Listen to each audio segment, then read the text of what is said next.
પરથી જ્યારે વ્યાવૃત થાય ને અને અંદરમાં આવે ને ત્યારે એને આત્માના દર્શન થાય છે. જ્ઞાન કરોડો જ્ઞાન વડે જણાય છે. આ રીતે પોતે જ પોતાથી જણાવાયું હોવાથી પોતે પોતાથી જણાવાયું જાણનારે પોતે ને જણાય પણ પોતે હોવાથી જ્ઞાન માત્ર ભાવ જ નહીં છે. આત્મા પોતે જ જ્ઞાન પણ છે અને આત્મા પોતે જ્ઞેય રૂપે છે. જણાય છે માટે જ્ઞેય રૂપે છે, જાણે છે માટે જ્ઞાન રૂપ છે. આત્માનું જ્ઞાન રૂપ પણ છે અને આત્માનું જ્ઞેય રૂપ પણ છે.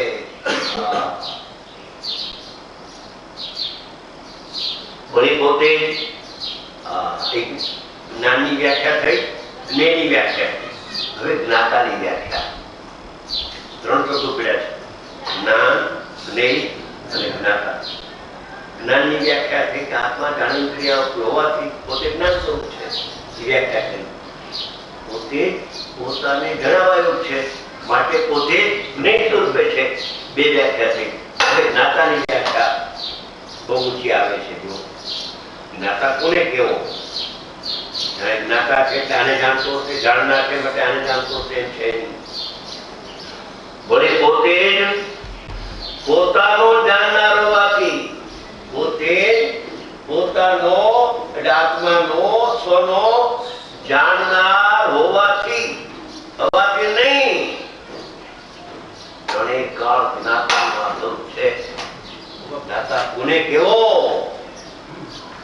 આત્મા જ્ઞાતા દ્રષ્ટા છે. બરાબર છે, જ્ઞાતા દ્રષ્ટા વાત તારી નથી.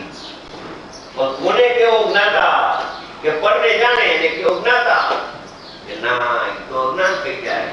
ત્યારે કે સ્વ પરને જાણે છે જ્ઞાતા. એ આત્માને જાણ્યા પેલા સ્વપર પ્રકાશકના પક્ષમાં આવ્યો એ જ્ઞાન છે.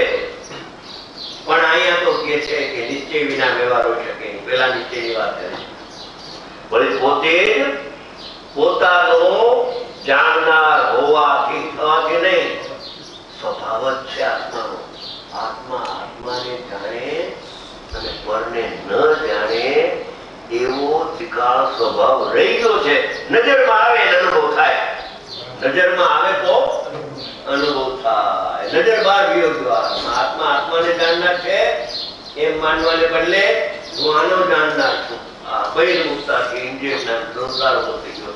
જેને જાણે એમાં મમતા કર્યા વગર એ ઇન્દ્રિય જ્ઞાન. જેને જાણે એમાં મમતા કરે. પોતે પોતાનો જાણનાર હોવાથી જ્ઞાન માત્ર ભાવ જ જ્ઞાતા છે. પેલા જ્ઞાનની કરી ચર્ચા, પછી જ્ઞેયની, હવે ત્રીજો બોલ છે જ્ઞાતા. જ્ઞાતા એટલે શું? કે પોતે પોતાનો જાણનાર હોવાથી પોતે જ્ઞાતા છે. મારું નામ જ્ઞાતા કેમ છે? મારું નામ જ્ઞાતા કેમ છે? મને મારો આત્મા જણાયા કરે છે માટે હું જ્ઞાતા છું. પણ સાહેબ થોડું હું જાણું ને પરે જાણું બે રાખો ને, એમાં અનુભવ થાય સ્વપર પ્રકાશકમાં. એ સ્વપર પ્રકાશકમાં અનુભવ ન થાય. એ વ્યવહારનું વાક્ય, પ્રમાણનું વાક્ય છે. એમાં વિજય નિષેધ ના આવી. નહીંમાં વિજય નિષેધ છે કે જાણનાર જણાય છે ને પર જાણતો ત્યારે ભેદ જ્ઞાન થાય ત્યારે અનુભવ થાય. આ કૃષ્ણ કર્યું જગતને બધી ખબર છે. આ કૃષ્ણ કર્યું. ઘર્ષણ કયો કે ઓછું પરમ સત્ય છે. સમયસારમાં લખેલી વાત અને ગુરુદેવના વ્યાખ્યાન એના ઉપર જો તને ગુરુદેવ ઉપર શ્રદ્ધા હોય તો અપનાવી લે. અપનાવી લે, કામ થઈ જશે. અનુભવી પુરુષ હોય.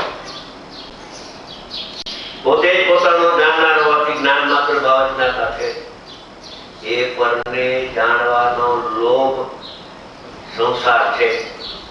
રમેશ બોલે છે જાણવાના લોભમાં સગળો આ સંસાર. આમાં વપરાય જાણવાના લોભમાં સગળો આ સંસાર છે.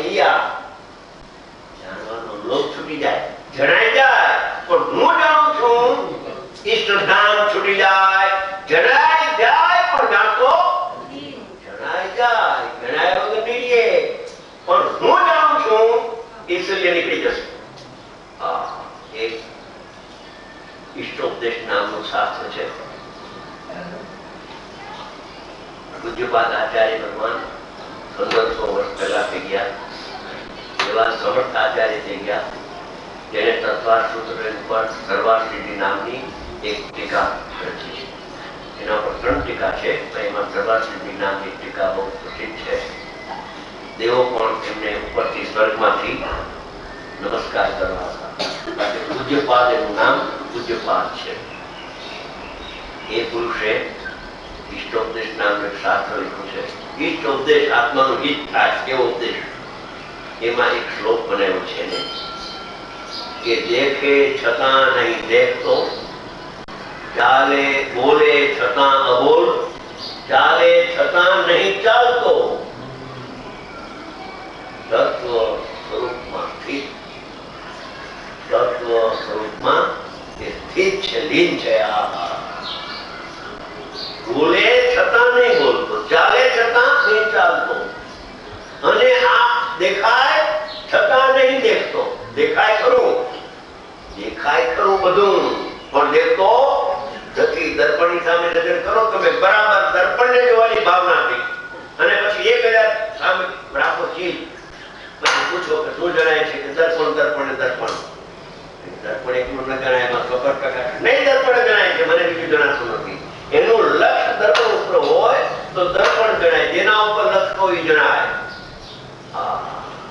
એના માટે એક દ્રષ્ટાંત આપું છું. 70 વર્ષ પહેલાની વાત છે.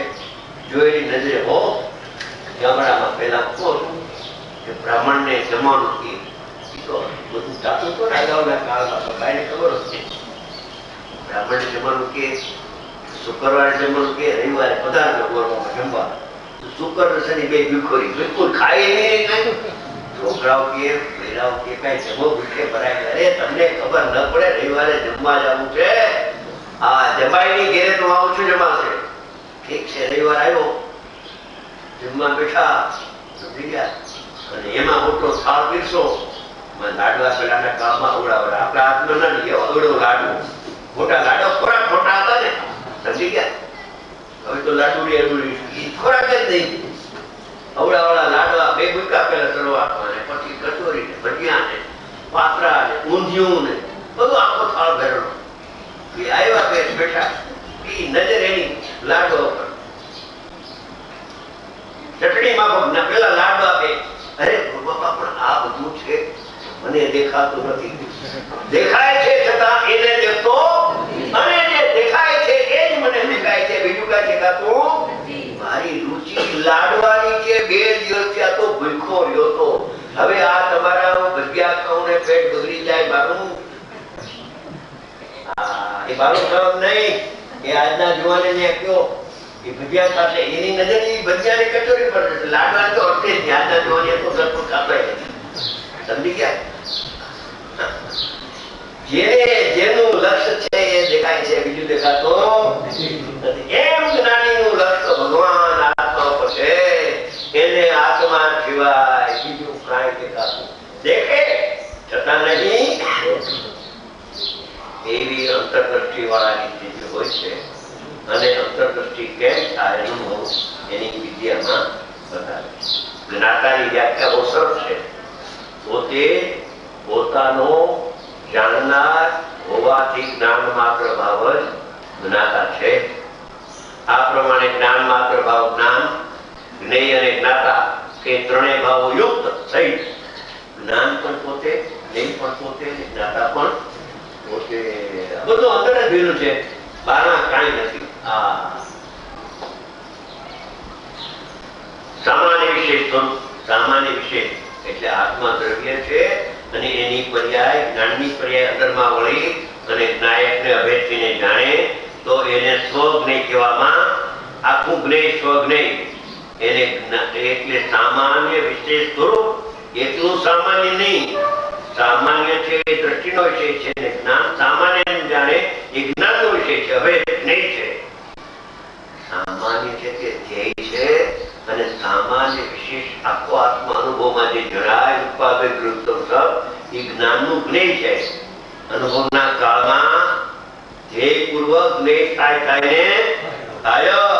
જો એકલું ધ્યેય હોય ને જ્ઞેય ન થાય તો સમ્યક દર્શન નથી. સમ્યક દર્શનનો વિકલ્પ આવ્યો ભલે, પણ પક્ષ પ્રત્યક્ષ ન થાય. સામાન્ય વિશેષ સ્વરૂપ ભાવ વસ્તુ છું, આવું જ્ઞાન માત્ર ભાવ હું છું એમ અનુભવ કરનાર પુરુષ અનુભવે છે. આમ અનુભવ કરનાર પુરુષ અનુભવે છે. આ અનુભવની મોરછા મૂકીને 200 વર્ષ પહેલા ચૈતન્ય પંડિતે આમ અનુભવ કરનાર પુરુષ આવા આત્માને અનુભવે છે કે હું જ જ્ઞાન, હું જ જ્ઞેય, હું જ જ્ઞાતા. અનુભવની સાથ આપી, અનુભવની સાક્ષી આપી. આમ અનુભવ કરનાર એમ આત્માનો પ્રત્યક્ષ અનુભવ કરનાર પુરુષ, પુરુષ એટલે સ્ત્રી પુરુષની આત્મા બધા આવો અનુભવે છે. હું જ્ઞાન, હું જ્ઞેય, શાસ્ત્ર જ્ઞાન કે જ્ઞાન નહીં, આ જ્ઞેય કે મારું જ્ઞેય નહીં, આનો હું જ્ઞાતા નહીં. જ્ઞાન પણ હું, જ્ઞેય પણ હું, જ્ઞાતા પણ હું, ત્રણેયનો અભેદ પણ હું અનુભવમાં આવે છે ત્યારે પુરુષ આમ અનુભવે છે. લ્યો એ મૂળ શ્લોકનો અર્થ અને ભાવાર્થ જે થયો. 55 મિનિટ થઈ ગઈ, 5 મિનિટ 12 સેકન્ડ, 8:30 સુધી, 9:30 સુધી, 8:30 અમારે સવારથી સવારનું હતું ને એટલે નજરથી 5 મિનિટ વાર થઈ. હવે ગુરુદેવના વ્યાખ્યાન શરૂ થાય છે. જે આ જ્ઞાન માત્ર ભાવ હું છું તે જ્ઞેયોના જ્ઞાન માત્ર જ જાણવો. 11મા ભાગમાં અક્ષર અક્ષર આ વ્યાખ્યાન છપાયેલા છે. એનું કોપી ટુ કોપી ઝેરોક્સ કરાવી. ઝેરોક્સમાં તો જે એમાં હોય એ આમાં હોય. જે આ જ્ઞાન માત્ર ભાવ હું છું તે જ્ઞેયોના જ્ઞાન માત્ર જ ન જાણવો. પર પદાર્થને, રાગને ને દેહને જાણે, દુકાનને જાણે ને મોટરને જાણે ને ફેક્ટરીને જાણે એવો જાણનાર આત્મા નથી. પણ એને કોણ જાણે છે? એને બીજો જાણે છે. બીજો ઇન્દ્રિય જ્ઞાન જાણે છે. હું એને જાણતો નથી. બીજો બીજાને જાણે છે. હું તો મને જાણું છું. જોઈ લેજો આ મસ્તી જ્ઞાનીની.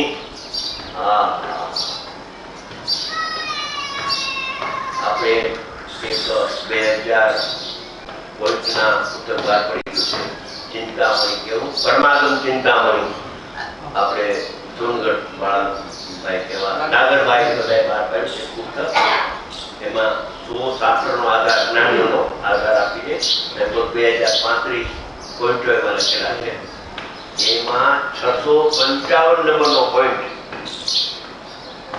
60655 એ પોઈન્ટમાં એમ લખ્યું છે, અમિતથી આચાર્ય થઈ ગયા છે, એને યોગસાર નામનું એક પુસ્તક બનાવ્યું છે. એમાં છેલ્લો ચુલિકા નામનો અધિકાર છે. એની એમાં ગાથા 47-48 નંબરની ગાથા છે. એમાંથી એને અવતરણ કરીને છાપ્યું છે 655 પોઈન્ટમાં. એમાં અમિતથી આચાર્ય ભગવાને એમ લખ્યું છે કે શરીર આદિ પરપીઓને ઇન્દ્રિયો જાણે છે અને હું તો મારા જ્ઞાન વડે મારા આત્માને જાણું. શરીર આદિ પર પદાર્થોને ભાવ ઇન્દ્રિય જાણે છે, હું નહીં. હું નથી જાણતો. હું કોને જાણું છું? હું તો મને જાણું છું. સ્વસંવેદન જ્ઞાન દ્વારા આત્મા જણાય છે અને ઇન્દ્રિયો દ્વારા પર જણાય છે. એટલે બીજો બીજાને જાણે છે, હું બીજાને જાણતો નથી. હું તો મને જાણું છું. આવા બે ભાગલા થયા. એમાં એમ લખ્યું કે આત્મા અને શરીર બે પદાર્થ જુદા છે. એમ લખ્યું આત્મા, જીવ અને શરીર બે પદાર્થ જુદા જુદા છે કે નહીં? એક તો છે ને, બે પદાર્થ જુદા. બેને જાણનારું જ્ઞાન પણ જુદું છે. બેને જાણનારું જ્ઞાન જુદું છે. કે ઇન્દ્રિય જ્ઞાન શરીરને જાણે છે અને સ્વસંવેદ જ્ઞાન આત્માને જાણે છે. ગમેશભાઈ આ જરા વાંચી લેજો. આવી અદ્ભુત વાતો શાસ્ત્રમાં છે. આ બે જ્ઞાન જુદા જુદા છે. બે જીવ જુદો અને શરીર જુદું. શરીરને જાણનારું જ્ઞાન જુદું અને આત્માને જ્ઞાન જાણનારું જે જ્ઞાન શરીરને જાણે છે, એ જ્ઞાન આત્માને જાણતો નથી. અને જે જ્ઞાન અભેદ થઈને નિશ્ચયથી આત્માને જાણે છે, એ જ્ઞાન શરીરને જાણતું નથી. આવું ભેદ જ્ઞાન જો કરે તો હું પરને જાણું છું ને ઇન્દ્રિય જ્ઞાન મારું છે. ઇન્દ્રિય જ્ઞાનમાં જે અહમ થઈ ગયું છે, આ એ જ્ઞાન જ નથી, જ્ઞેય છે.